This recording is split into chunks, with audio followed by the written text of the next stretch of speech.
कि बदायूं में जो भी हुआ वो बहुत ही दुखद घटना है और बहुत ही शर्मनाक है और अपराधियों को जल्दी से जल्दी सजा भी मिलनी चाहिए और उसके लिए योगी आदित्यनाथ जी बड़े ही तेजी से काम कर रहे हैं। एसआईटी का गठन भी हुआ, एसटीएफ भी इसमें जांच कर रही है और जो आरोपी हैं उनको ढूंढने पर 50,000 का इनाम भी भारतीय जनता पार्टी योगी आदित्यनाथ जी की सरकार ने रख दिया है। योगी जी के मैं कहूंगी राज में जिस प्रकार की सुरक्षा महिलाओं को मिली है ये तो कभी थी ही नहीं। मैं नहीं कह रही कि ये जो हुआ है ये बिल्कुल सही है, बहुत गलत है, बहुत ही दुखद है, इससे ज्यादा दुखद हो ही नहीं सकता। लेकिन जरूरी क्या है कि सरकार की इच्छा शक्ति क्या है। क्या सरकार की इच्छा शक्ति है कि इसको नजरअंदाज कर दे या फिर उन लोगों को पकड़े जिन्होंने ये घिनौना और घटिया अपराध करा। 50,000 का इनाम भी उन लोगों के ढूंढने पर रखा हुआ है, उन लोगों को पहचानने के लिए रखा हुआ है। तो बहुत जरूरी है कि सरकार कितना काम कर रही है। सरकार कल भी काम कर रही थी, आज भी कर रही है और आने वाले कल भी करती रहेगी। प्रियंका गांधी वाड्रा ने ना अपने आप को एक पायलट पैराशूट वाले जो नेता हैं उन्होंने अपने आप को उसी में दिखाया है और वही वो कर रही हैं।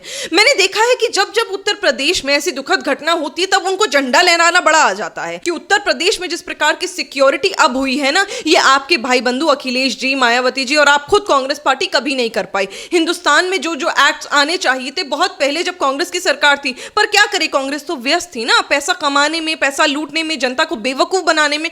मैम, बदायूं में जो घटना हुई उसको लेकर यूथ कांग्रेस की तरफ से आज फिर से योगी आदित्यनाथ जी के ऊपर टिप्पणी की गई। उन्होंने कहा है कि आप इस सारे केस को लेकर कुछ कर नहीं रहे हैं, ये आपकी कुर्सी है या फिर आपका जनाजा तो नहीं है आपका। ये देखिए, बदायूं में जो भी हुआ वो बहुत ही दुखद घटना है और बहुत ही शर्मनाक है और अपराधियों को जल्दी से जल्दी सजा भी मिलनी चाहिए और उसके लिए योगी आदित्यनाथ जी बड़े ही तेजी से काम कर रहे हैं। एसआईटी का गठन भी हुआ, एसटीएफ भी इसमें जांच कर रही है और जो आरोपी हैं उनको ढूंढने पर 50,000 का इनाम भी भारतीय जनता पार्टी योगी आदित्यनाथ जी की सरकार ने रख दिया है।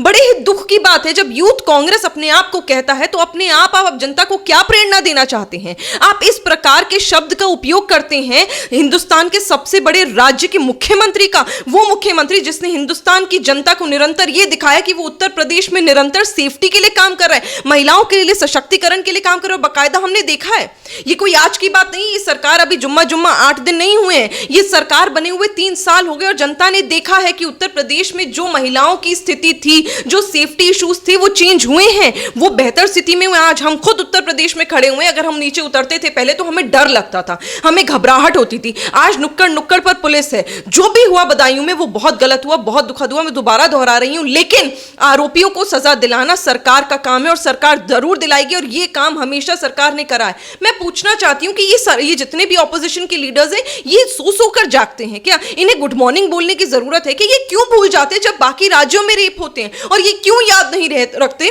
कि उत्तर प्रदेश में जो स्केल है रेप का वो कम हुआ है भारतीय जनता पार्टी की सरकार के अंडर, योगी जी की सरकार के अंडर सेफ्टी बढ़ी है। ये सारी बातें जनता को क्यों नहीं बताते? मैम, यहाँ पर अभी आप प्रियंका वाड्रा की तरफ से भी इसी तरीके की बातें आई। उन्होंने कहा कि ये सरकार जो है वो महिला विरोधी है।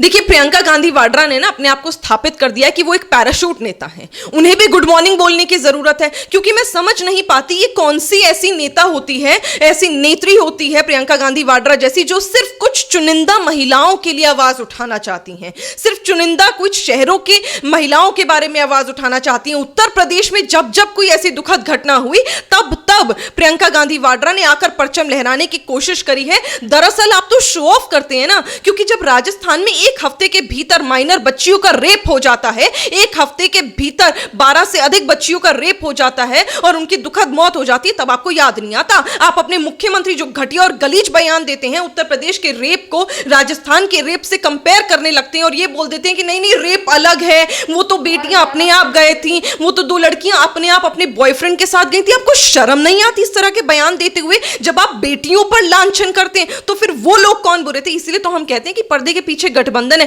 फिर वो लोग क्या बुरे थे जो ये कहते थे, जैसे कि हमारे उत्तर प्रदेश के पूर्व मुख्यमंत्री के पिताजी बोला करते थे कि बेटियों के रेप इसलिए होते हैं क्योंकि उनके कपड़े छोटे होते हैं और बेटों से तो गलती हो जाती है। आपको शर्म आनी चाहिए जब आप बेटी के चरित्र पर सवाल उठाते हैं और उन घटिया और गलीज लोगों पर सवाल नहीं उठाते जो ऐसी घटिया हरकत करते। दरअसल क्योंकि आपकी पार्टी में, आपकी नीयत में खोट है और आपको अपने गिरबान में झांकना चाहिए। मैम, अगर हम उत्तर प्रदेश की बात करें तो उत्तर प्रदेश में ही योगी आदित्यनाथ सरकार द्वारा अभी लव जिहाद का कानून बनाया गया और उसको लेकर जहां पे काफी सारे लोग इस सारे कानून को लेकर एग्री हैं, तो वहीं पर एक कुछ आईपीएस अफसर हैं और कुछ पूर्व अधिकारी हैं जिन्होंने सीएम को अभी चिट्ठी लिखी और कहा है कि ये कानून सही नहीं है। बड़े ही दुख की बात है कि हमेशा अपनी राजनीति करने के लिए कुछ धर्म के लोगों के कंधे पर बंदूक रखकर चलाने का काम ऑपोजिशन के लीडर्स करते हैं। आज भी वही कर रहे हैं। ये जो लव जिहाद का कानून है, क्यों इसको एक धर्म से जोड़ा जा रहा है? क्यों इसको सिर्फ मुसलमानों से जोड़ा जा रहा है? क्या हमने किसी और धर्म में बेटियों को नहीं देखा?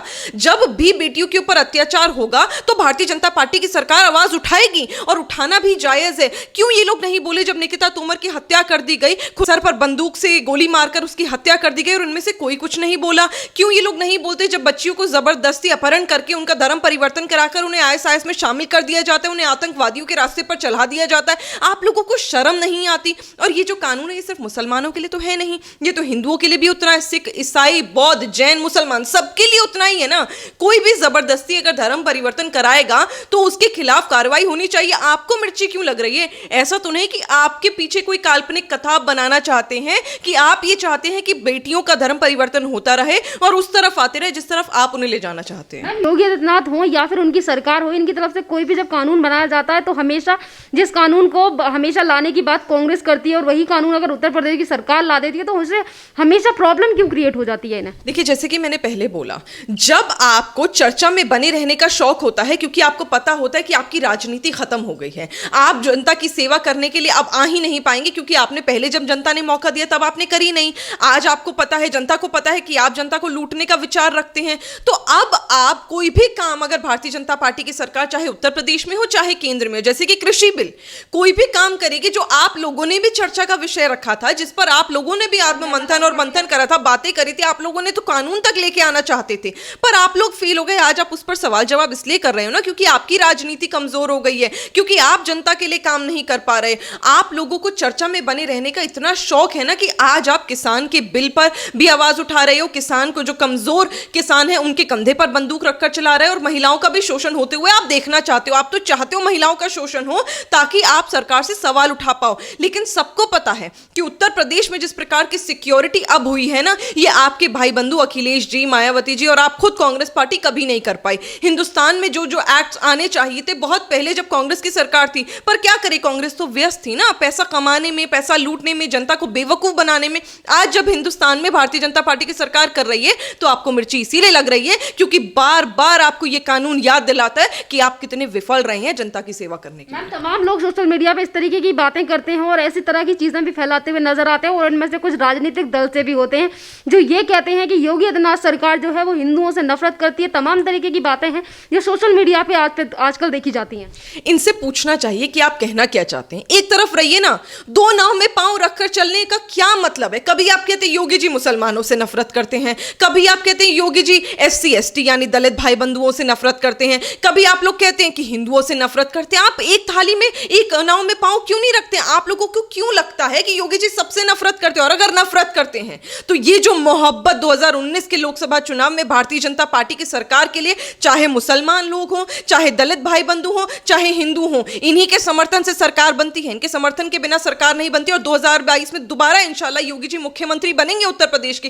तब आपको मुंहतोड़ जवाब मिलेगा। दरअसल क्या है ना, आप समझ गए हैं कि आप धार्मिक कार्ड खेले बिना अब राजनीति में नहीं आ सकते, जो आपका पहले रहा है। लेकिन आपको समझना पड़ेगा कि जनता बहुत समझदार है। जनता ने देखा है कि किस प्रकार आपने हिंदू हो, मुसलमान हो, सिख हो, ईसाई हो, जैन हो, बौद्ध को, सबका गलत इस्तेमाल करा है, सबको बेवकूफ बनाया है, समय समय पर सबके लिए बात कर और अपने आप को फेल होते हुए जनता को दिखा दिया है। इसीलिए जनता ने आपको मुंहतोड़ जवाब दिया है। और यही वजह है कि योगी जी अब 2022 में जब दोबारा आएंगे ना, तो आपके पैरों तले दोबारा जमीन खिसकेगी। और मैं तब पूछना चाहूंगी, तब आप किस धर्म के साथ खड़े होंगे? क्योंकि यकीन मानिए ये वही लोग हैं जो तब कह रहे होंगे कि ये धर्म वाले भी चोर हैं क्योंकि इन्होंने हमें वोट ही नहीं दिया। अगर उत्तर प्रदेश की बात करें तो उत्तर प्रदेश में पार्टी और राज कर चुकी समाजवादी पार्टी की अगर बात करें तो अखिलेश यादव ये कहते हैं कि वो वैक्सीनेशन का टीका नहीं लगवाएंगे क्योंकि ये भाजपा का टीका है। देखिए, बड़ी शर्मनाक बात है कि आप इस तरह से लोगों को बरगला रहे हैं। लोगों की सेहत के साथ आप इस प्रकार खिलवाड़ कर रहे हैं। ये एक ऐसा पैंडेमिक है जिसने सिर्फ हिंदुस्तान या सिर्फ उत्तर प्रदेश को नहीं, पूरे वर्ल्ड को हिला दिया है। ये वर्ल्ड में फैल रहा है, ये आपके राज्य में या आपके जिला में नहीं फैल रहा है। जहां आपका संसदीय या विधायक का क्षेत्र है वहां नहीं फैल रहा है। आप लोग समझिए कि जब आप किसी पार्टी के इतने बड़े लीडर होते हैं, आप पूर्व मुख्यमंत्री होते हैं ना, तो आप कुछ लोगों पर अपना इंपैक्ट बनाते हैं। आप तो जाकर चुपके से लगवा लीजिएगा वैक्सीन, क्योंकि सभी को मालूम है आपको अपनी सेहत की बड़ी चिंता है। पर आपके जितने फॉलोअर्स हैं वो आपके इस घटिया और गलीज बयान को सच मानकर और वो वैक्सीन लगवाने नहीं जाएंगे। उन्हें शर्म आनी आनी चाहिए कि जनता की सेहत के साथ तक खिलवाड़ कर रहे हैं। इस कदर सपा के नेता और कांग्रेस के नेता और केजरीवाल जी के नेता गिर चुके हैं। उन्हें अब शर्म आनी चाहिए कि जहां जनता को उजागर करना चाहिए, उन्हें जागरूक करना चाहिए, उन्हें फ्री में वैक्सीन देने का आपको काम करना चाहिए अपने निजी पैसे से। आप कह रहे हैं आप वैक्सीन नहीं लगवाएंगे, आप कह रहे हैं जनता को कोविड होता रहे, लोग मरते रहे, लोगों के घर सूने होते रहे, लेकिन हम तो वैक्सीन लगवाने से मना करेंगे। क्योंकि आपको पता है आप तो अपनी बीवी डिंपल जी के साथ चले जाएंगे, जाकर वैक्सीन लगा लेंगे, पर अपने फॉलोअर्स को आप भड़काना चाहते हैं क्योंकि आप चाहते हैं ये आपकी नीयत में खोटे। आपको अपने गिरबान में झांकने की जरूरत है कि कब तक आप लाशों पर राजनीति करते रहेंगे। और समाजवादी पार्टी, अखिलेश यादव तो फेमस ही खून पर राजनीति करने के लिए, जो शुरू से वो करते आए हैं, वो भी और उनके पिताजी भी, माफ कीजिएगा। धन्यवाद मैम।